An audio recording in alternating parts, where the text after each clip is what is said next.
It's great to be with all of you. Thank you for joining us bright and early here. And you know the topic as you come in the room, 20 breakthrough technologies that will define the 2020s. It started as a little joke, 20 technologies for the 2020s. And then I realized I only had half an hour. And so I thought, well, should I change that title? Because 20 seems like a lot to talk about. So I'm going to focus on four key categories, four key areas that I think are ripe for change right now. We're going to be looking at medical, travel, the office, and energy. To be honest, we could have done 50 because I think the 2020s are going to be a remarkable decade of change.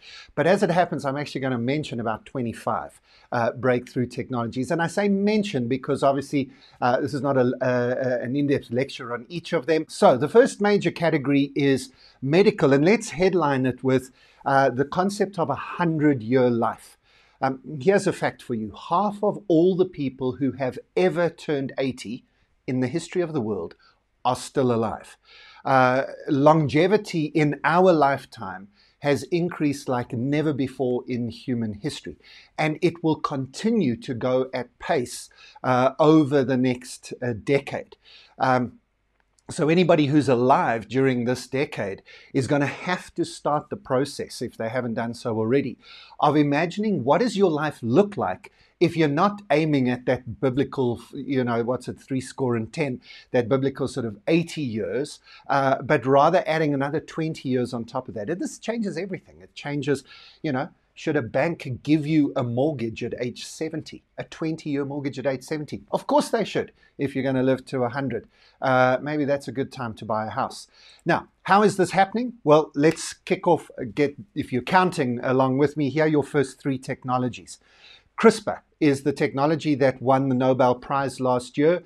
The two women who came up with, I can show off a little bit here, clustered regularly interspersed short palindromic repeats. That's what CRISPR stands for. And it's the understanding of how DNA works and our ability to actually get into DNA and edit little bits of the DNA.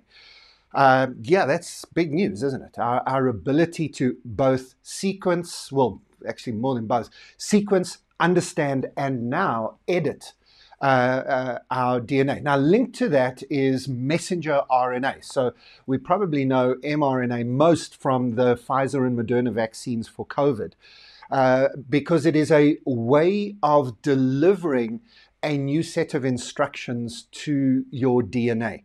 Now, this is different from editing the DNA. Your DNA contains instructions. This needs the third one, which is stem cells. Your body produces cells. Think of them like Lego blocks, right? You've got a pile of 1,000 Lego blocks. You can make anything. You can make a house, a car, a spaceship, or a horse.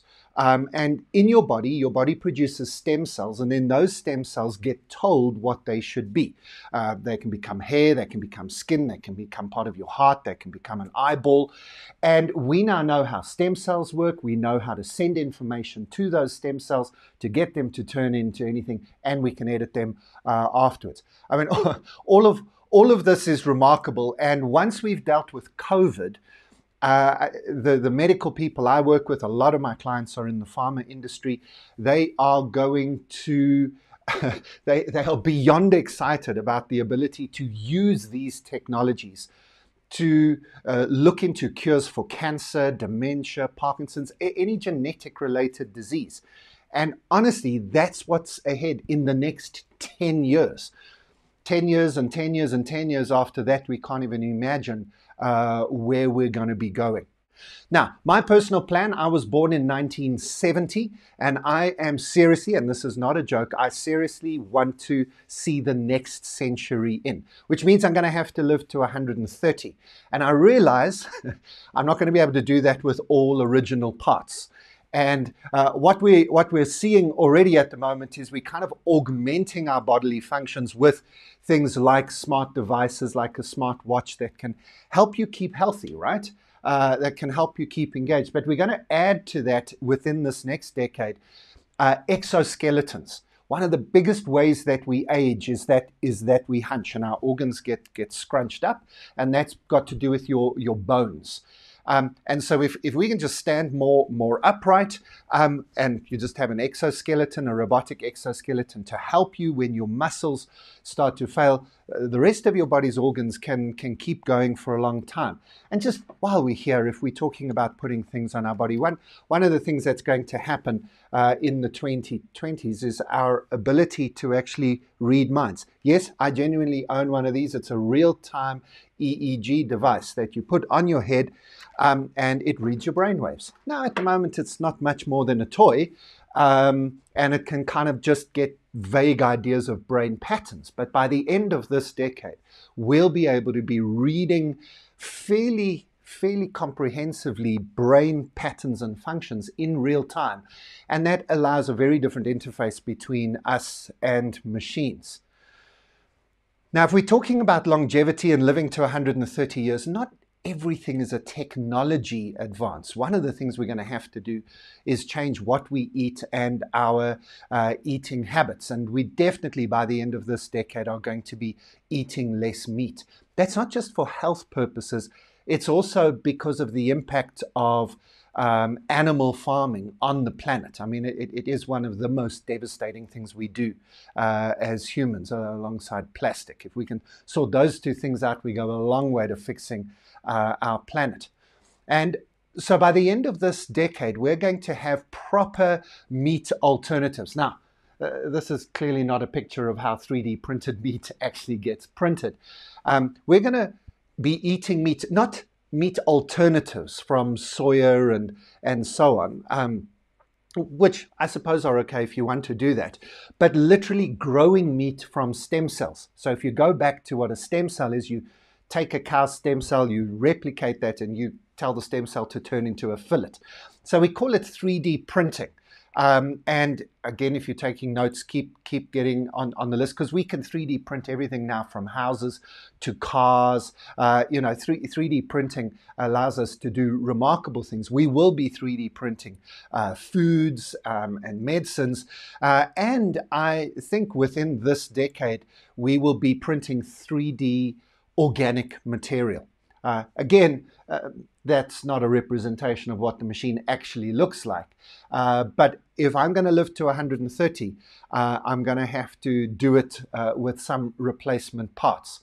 Now, some of you are thinking, I really don't want to live that long, because you've got a picture in your head of the future.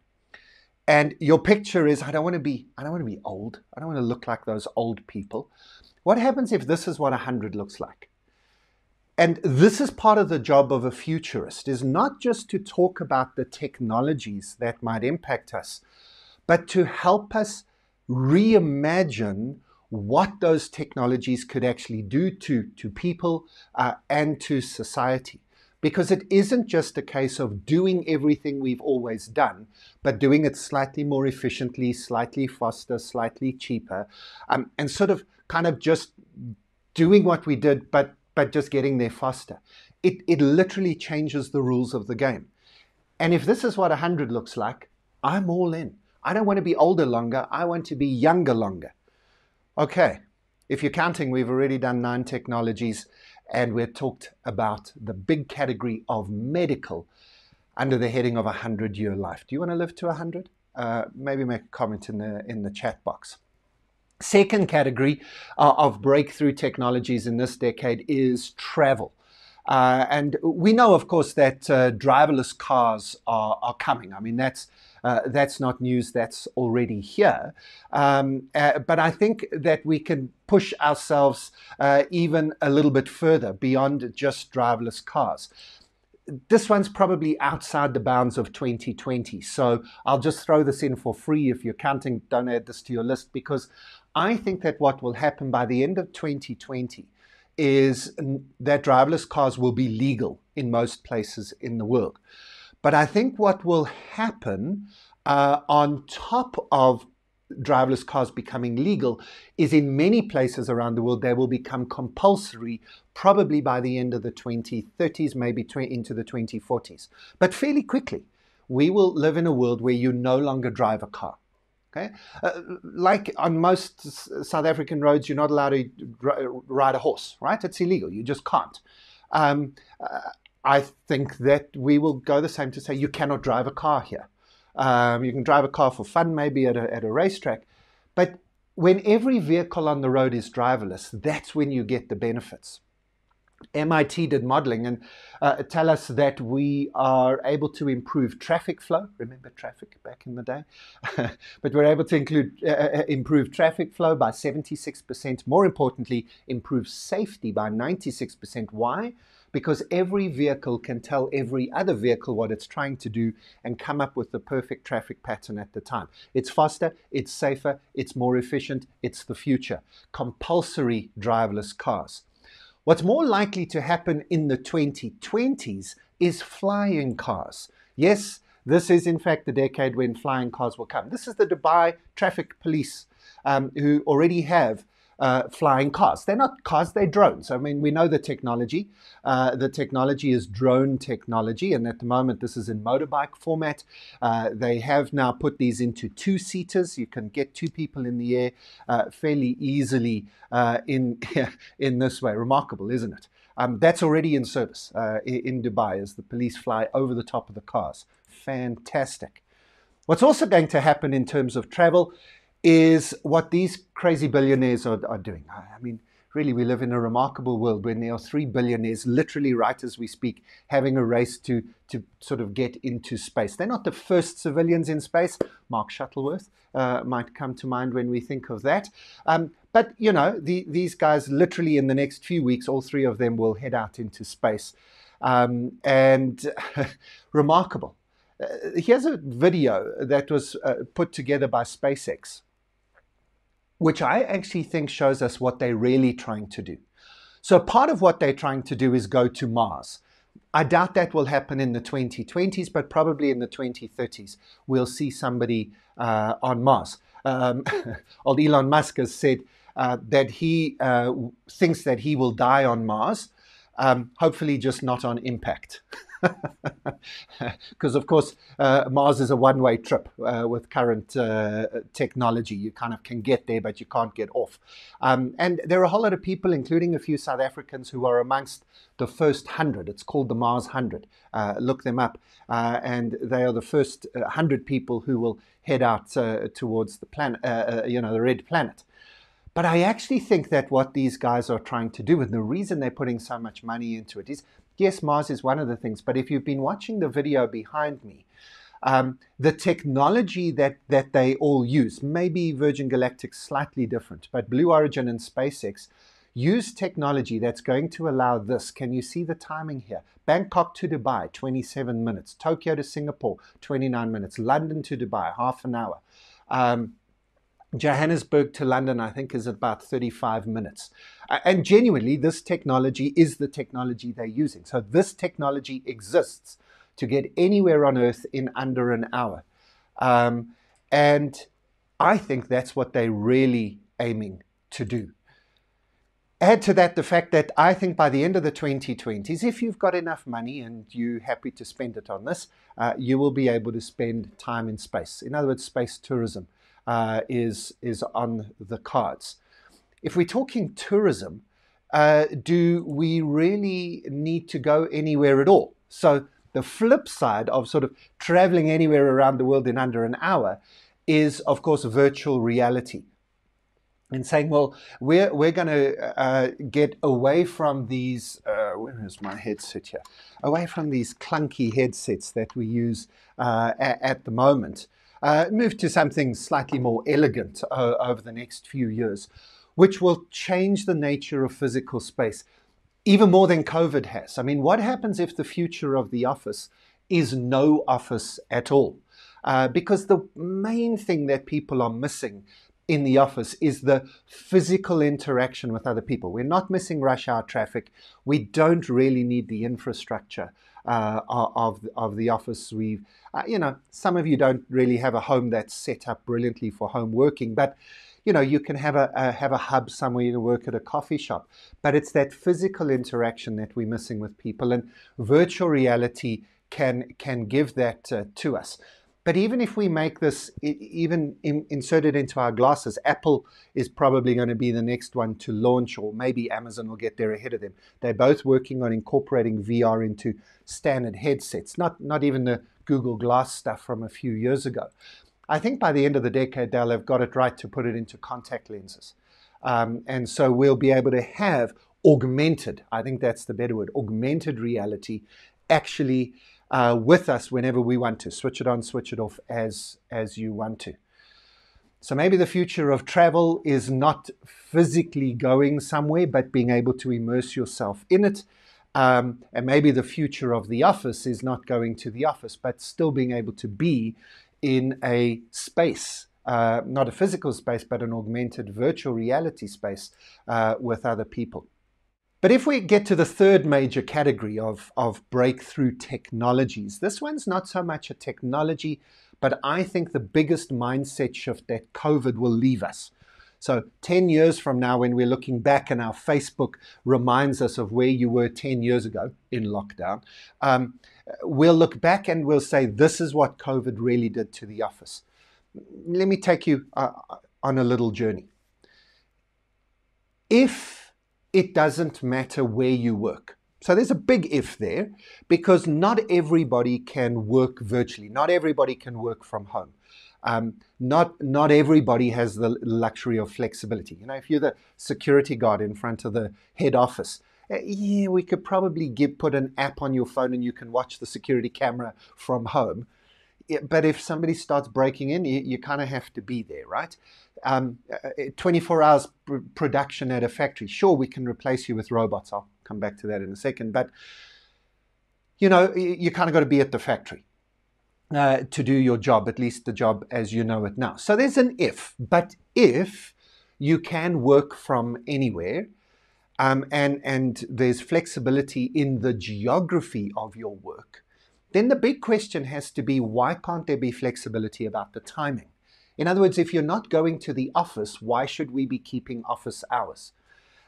If you get up at 5 in the morning and you give 2 hours of work to your company because the kids are not up yet and it's a great time to work, and you get, you know, in that 2 hours, you might do 4 hours of actual work because the office was not an efficient place to work. I mean, we know this. 8 hours at the office was for some of you was 4 or 5 hours of actual work, whereas 5 hours of home might be 8 hours of actual work, if you see what I mean.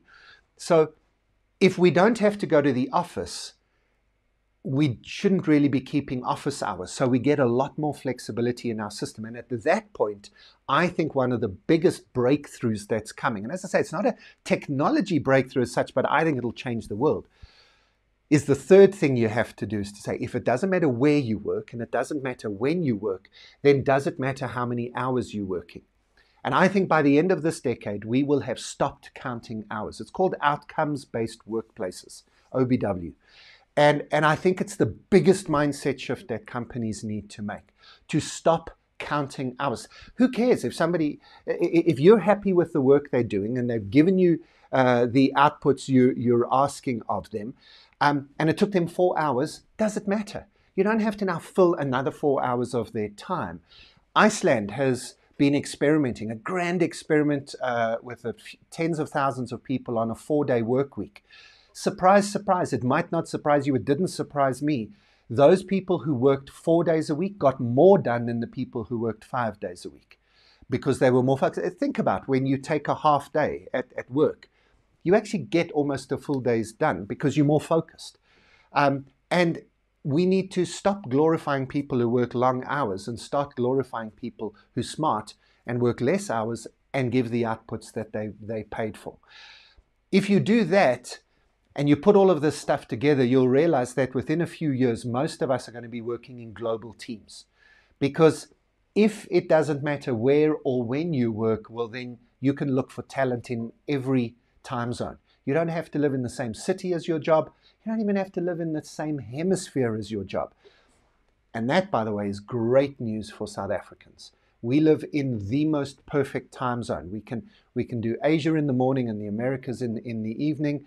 Our English, if you speak English in South Africa, you've got one of the most understandable English accents on the planet. We're beautifully located for global work. I think this is going to be the story of the 2020s. Let's get back to technology. One of the things that's going to happen in the 2020s is real-time translation. It's already available in limited format, where you can kind of just translate a website. You've got apps. Google Translate as an app on your phone is insane. You can point it to text and it will translate the text from whatever language into whatever language you want to, literally on your phone in real time. Check it out. All for free. And we'll have real-time voice translation. You can put a headphone into your ears, listen to this video if you're watching us later, listen to us live if you hear a TGIF with us now, and you can choose the language you want to hear me, and it's going to be remarkable. Last category, are you as breathless as I am? I hope so, is energy. I think that the 2020s is going to be a remarkable decade of advances in us using energy. And of course, we can immediately start with solar and wind and wave and renewable energies. But I don't think that's the big news. I think there are three pieces of big news here. The first is that if we get all of this right, not only will energy be clean and green, it will be cheap, because we will have remarkable quantities of energy. Did you know that all of the world's power for every day, every 24 hours of power that the world needs is supplied in 8 minutes by the sun? So if we were just to put a decent amount of solar panels around the planet, we could get all the energy we needed for a day in 8 minutes. Now, that means we need better batteries. Yeah, that's one of the biggest things in energy at the moment, and better batteries are coming. By the way, I think that's another thing Tesla's working on. I think the cars that Tesla are making are the least interesting things about the company. I think that travel stuff and the batteries are way more important than anything else they're doing. We also have new forms of energy, and one of the most interesting one is tokamak generators, which is nuclear fusion. This is the good type of nuclear that only has heat as an outcome. There's no waste products from this. This is ITER. If you've never heard of it, go and check it out, iter.org, the International Thermonuclear Experimental Reactor being built in the south of France near Marseille. And basically what it is a massive electromagnet that you pump raw materials into, and it turns that through nuclear fusion into heat with no byproducts. It's remarkable. What is this product that you pump in here? It's deuterium and tritium, which you might not have heard of, but is freely available in seawater. The fuel for this nuclear reactor in Marseille is seawater, and once you've built the machine, it basically runs at an operating cost of zero, because you put tritium and deuterium, which is easily accessible from seawater, you pump that in, and it turns it into heat using the same technology as the sun. In other words, we've just built a star on Earth. Brilliant. And it will start operating in about 4 years' time.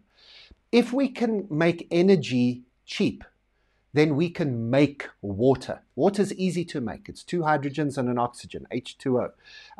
The only reason we don't make, and hydrogen and oxygen is freely available in the atmosphere. The only reason we don't make water at the moment is it's too expensive to smush those atoms together. Not a technical term, smush. But we put those together and we create water. So if energy is cheap or even free, then we can make water, and then of course, man, literally the sky's the limit with changes to farming, urban farming, vertical farming, hydroponics, and we can, if we loop back in our conversation, we can bring food supply into our cities, make everything local. It will change everything. Those are my 4 categories, and I think I've given you more than 20 technologies. Here's one extra bonus If you've never heard of this thing, you won't believe it. It's called graphene. It's the new concrete. It's the new steel.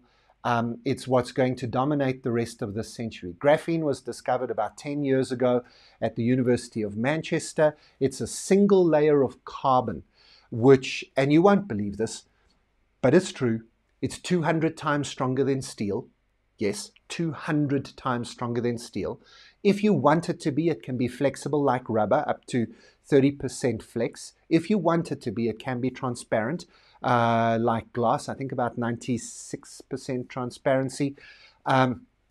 It's a two-dimensional, so it's literally one carbon layer thick, which means it's lighter than air. 200 times stronger than steel, but lighter than air. It can conduct electricity and heat if you wanted to, and it can take, like silicon can, a binary configuration. In other words, it can be a smart material and take a coding attached to it. You can build buildings out of this thing that are lighter than the air inside the buildings. You can build planes and cars out of this that can be run by batteries. If you haven't heard of graphene, have a look at it. The only reason you haven't heard of it is it's a little bit too expensive to make at the moment, but they've pretty much been halving the cost of graphene every year since they discovered it. Right, if you have been counting, I think we're more than 20 now, so I've delivered.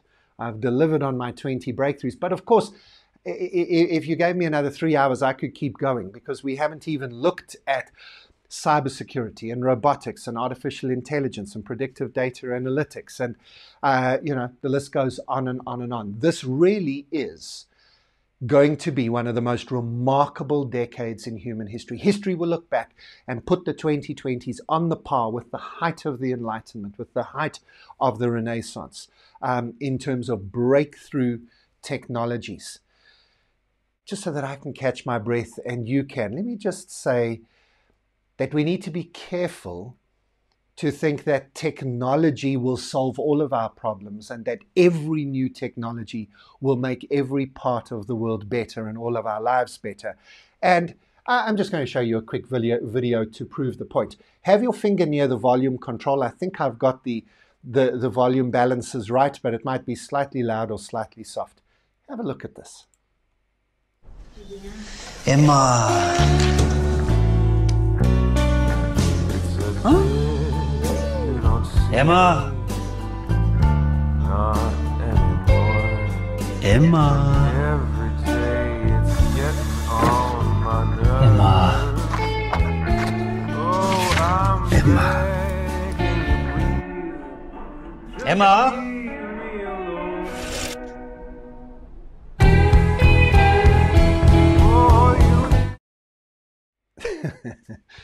Just a little bit of fun, but leads us nicely into the final point I want to make. I want to just give you a little bit of theory. It's called the Gartner hype cycle, and it's super important. It comes from the company Gartner, and I think it's very valuable. And it isn't a roundabout way of answering the question, but I'll get there. So what happens is a new technology emerges, and the early adopters, the geeky nerds like me, who own their own home EEG machines, we get all excited, right? We hype the thing up very, very quickly. It gets massive visibility, and it gets to this peak of inflated expectations. Bitcoin. Then it doesn't deliver. And or we see the negative side, because there's always a negative side, right? There's always the unintended consequences, or, as whoever asked that question, the people deliberately using it for evil, and for bad things. And we get to, I love this, the trough of disillusionment. Anyway, whoever came up with this stuff must have read Pilgrim's Progress. I mean, this is like beyond like hyperbole. Then what happens is a few people then step in, not the original nerds. I mean, if you know the WeWork story, you get rid of the crazy founder. It's also the Tesla story. You get rid of the crazy founder who kind of needs to be a bit crazy to get the thing going. But now you need what Richard Branson calls the suits. Okay, these are the business people. These are the guys that say, no, hang on, there is something in this product. We can do something with it. And they then get to the plateau of productivity. That's horrible. It's not a bad thing. This is the space where you're selling a product, you're making money, it's impacting society. So it's not really a plateau. It's just, hey, this thing is usable. Good example is Google Glass. Anyone remember Google Glass 2013? 2014, there's me being all nerdy in 2014, being the first person I knew to actually have Google Glass. Very, very nerdy. And then we all thought, ugh, okay, start to use it for evil. You go into a pub, you can do facial recognition on people, you know who, and there were some creepy things that people were doing. So it was banned in Seattle, across the city, and so on. And now, as I said earlier, we realize if you combine Google Glass with virtual reality, you open up all sorts of things for travel and tourism and so on. So if you just want to finish the MBA lesson very, very quickly, the business link to this, ooh, that's a little bit small. Can you see that?